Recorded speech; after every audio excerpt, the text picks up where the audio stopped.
जैसे आँखों की डिबिया में निंदिया और निंदिया में मीठा सा सपना और सपने में मिल जाए फरिश्ता सा कोई।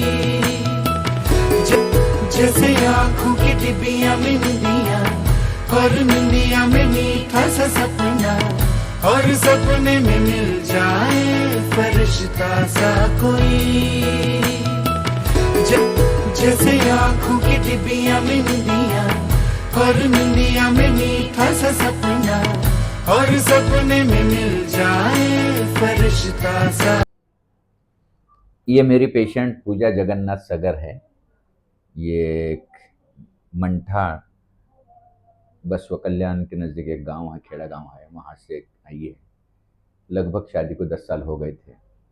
10 साल शादी को होने के बाद भी बच्चा नहीं हुआ, इसलिए वो पहले तो वहाँ के बसव कल्याण के डॉक्टर को बताई, फिर उसके बाद लातूर में भी बताया, फिर उसके बाद वो पूना में एक बड़े हॉस्पिटल में बताया। वहाँ पे उसने आईवीएफ किया। आईवीएफ करने के बाद भी उनको बच्चा नहीं होने की वजह से वो लास्ट में हमारे पास आ गए थे। मैंने जब देखा कि इतनी सब ट्रीटमेंट हो चुकी हैं और बच्चा क्यों नहीं हुआ, इसकी वजह जानने के लिए मैंने पूरा डिटेल में हिस्ट्री लिया और उस हिस्ट्री में मुझे ऐसा लगा कि सब कुछ अच्छा है। हस्बैंड का स्पर्म काउंट भी नियर अबाउट 120 मिलियन है, जो कि आजकल नहीं रहता है। तो हस्बैंड का जनरली हम 40 टू 60 मिलियन ठीक समझते हैं, लेकिन इसके हस्बैंड का तो 110 मिलियन के नज़दीक था। फिर इसका एएमएच भी अच्छा था। तो ये सब चीज़ें रहने के बावजूद अगर बच्चा नहीं होता है, तो मुझे सबसे पहले एक डाउट ये आया कि इसका बच्चेदानी अच्छा है क्या। मैंने वो भी चेक किया। ओवरऑल मैंने सब, इन शॉर्ट कहे तो सब हिस्ट्री या फिर इन्वेस्टिगेशन या डायग्नोस्टिक जो प्रोसीजर्स है वो सब करने के बाद भी उसमें ऐसी कोई वजह नहीं मिली जिसकी वजह से बच्चा नहीं हो रहा है। ऐसे कंडीशन को हम अनएक्सप्लेन्ड इनफर्टिलिटी कहते हैं। अनएक्सप्लेन्ड होता है जिसका एक कोई एक्सप्लेनेशन नहीं होता है, और उस एक्सप्लेनेशन नहीं होने की वजह से तो ऐसे पेशेंट में तो ट्रीटमेंट करना डिफ़िकल्ट होता है। जैसा कि कोई बीमारी की वजह मालूम हो गई तो हम उस वजह का इलाज करते हैं, और वो वजह ही नहीं मालूम हुई तो बच्चे का, उस पेशेंट का इलाज करना डिफ़िकल्ट जाता है।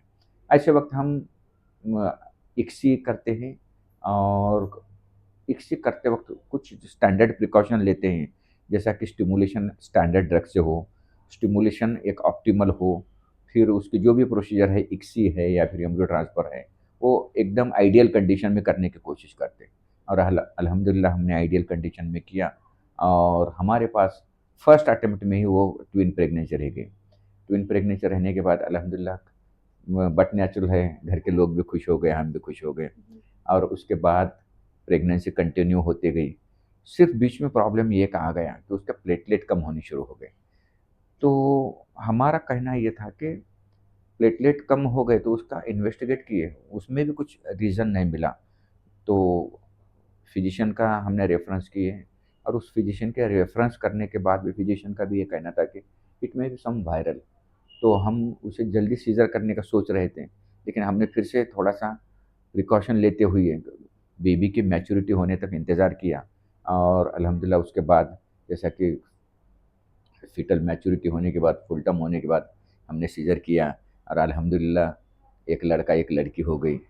और सबसे ख़ास बात ये है कि मैं जब जेजे हॉस्पिटल में था, तो जब हमें सिखाया गया है कि अगर ट्विन प्रेगनेंसी है तो 32 टू 34 वीक्स के अंदर प्रीटर्म डिलीवरी होती है।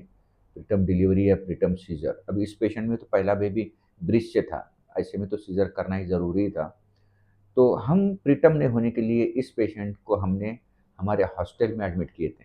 जैसे कि पेशेंट को हम एडमिट किए तो एडमिशन का खर्चा ये वो बढ़ेगा, तो हमने उसे हॉस्टल में रखा। तो हमारे पास जो हॉस्टल है वो मिनिमम प्राइस में हम हॉस्टल में रहने को बोलते हैं लोग। तो यहाँ पे हॉस्टल में रहते हैं, वो यहीं पे खाना पक किचन है, उस किचन में खाना पकाते हैं, ये करते हैं। तो ओवरऑल 1 महीना भर रहने का खर्चा एक 10-15 हज़ार आया, लेकिन हम इन बच्चों को एनआईसीयू में जाने से बचाया। जैसा कि बेबी सीज़र होते हुए एकदम अच्छे बच्चे निकले, वेट भी अच्छा निकला, नियर अबाउट 2.5 केजी के नज़दीक, और मैच्योरिटी भी बहुत अच्छी थी, 37 वीक्स तक पहुँच गए, और उसकी वजह से एनआईसीयू एडमिशन बच गया। अगर ये बेबी ज़्यादातर ट्विन प्रेगनेंसी जो है, प्रीटम होते हैं और एनआईसीयू में जाते हैं, और एनआईसीयू में आपको मालूम है नियर अबाउट डेली एक 7-8 हज़ार पर बेबी का, बोल तो 2 बच्चों का दिन का खर्चा 10-15 हज़ार, अगर 8-10 दिन भी रहे तो 1.5-2 लाख रुपए एनआईसीयू का खर्चा हो सकता था। तो हमने ये ट्रायल बेसिस पे केजीएन में शुरू किया है कि हम प्रीटर्म प्रिवेंट करने के लिए वो पेशेंट को हॉस्पिटलाइज करने के बजाय हम हॉस्टल में एडमिट रखते हैं, और जैसे भी जो कुछ प्रॉब्लम आते हैं तो हम रिपीटेड उसे देखते हैं और उस प्रेगनेंसी को 37 वीक्स तक लेके जाते हैं। और इसका ये एक बेस्ट एग्जांपल अभी हुआ है।